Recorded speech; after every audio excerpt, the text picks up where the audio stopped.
Former Alaska State Representative Mary Peltola was projected to defeat former Alaska Governor Sarah Palin to win the special election to fill the remainder of the late Representative Don Young's term in the House, a stunning upset that makes her the first Alaska native in Congress. Peltola, a Yupik Eskimo, will also be the first Democrat to hold the seat in decades.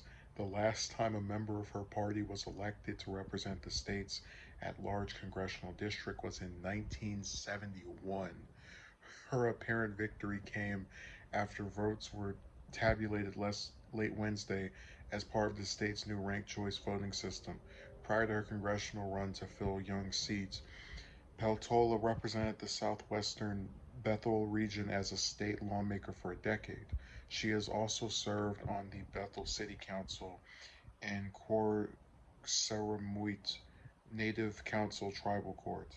Peltola also ran the primary for the same seat, but whose term would begin in 2023. She advanced in the primary as she was one of the top four vote getters in Alaska's open primary system. Other candidates who also advanced in the primary included not just Palin, but also Nick Begich, the former co-chair for Young's 2020 Republican campaign. So he was trying to, I guess, be Young's successor. In a general election, which is slated for November, the state will also use ranked choice voting, where the candidates who receive more than 50% of the vote prevails in the election. So I have rarely been surprised by the results of modern elections, mostly due in part to polling and just kind of a thing where a lot of demographics tend to play out. So, for example, you run statewide in California as a Democrat, you're probably going to win if you're running against a Republican. If you run as a Republican statewide in Texas or um, Alabama, you're probably going to win. But with Palin, this is very shocking and really surprising for a couple of reasons. One, because Alaska, while not as red of a state as a lot of the South and somewhere like Arizona, for example, it is somewhere that has a pretty good justification to think it'll keep Republicans in power. You have Young as your representative for 40 years, a Republican. You've got Murkowski as the senator. Um, Very underrated lady, by the way. The point is, someone can look at the current makeup of their Congress and conclude they're probably going to try to get another Republican as their member of the House. And Palin had more than that that going for her. I mean, this is someone who had been governor, someone who was the uh, former vice presidential candidate.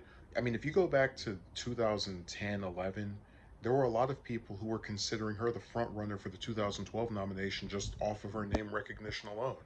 So what I'm saying to you is this is a pretty steep fall from grace to go from to to be someone with one of the highest name recognitions of any politician from the late 2000s to early 2010s and possibly even still today, and get decimated in a state that just will that has voted for you in the past as governor.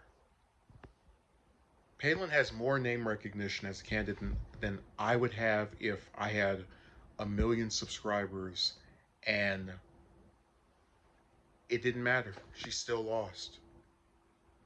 And this isn't like something with Romney where he's from Massachusetts, right? But then he goes to Utah to run for senator after being governor from another state. This is her home state. She's always resided here. As far as her political career is concerned, being mayor of Whistler and then governor, and she lost. This is one of the most shocking elections I can think of, just out of all the congressional ones. And that Democrat whose name I keep being unable to pronounce, I'm going to get it eventually when they start showing her on TV every day or for every week, really should be commended. You beat a former vice presidential candidate, and in addition to being a former governor of the state, with higher name recognition than most people who will ever run for any office, period. Um, I mean, I had even considered not talking about this election because I figured, oh, Palin's going to win, whatever. You know, she's the one of the most well-known figures from that state, and they shocked me. So it just goes to show that anything can happen, and I'm still like, I can't believe when I saw that headline, my eyes flew out of my head.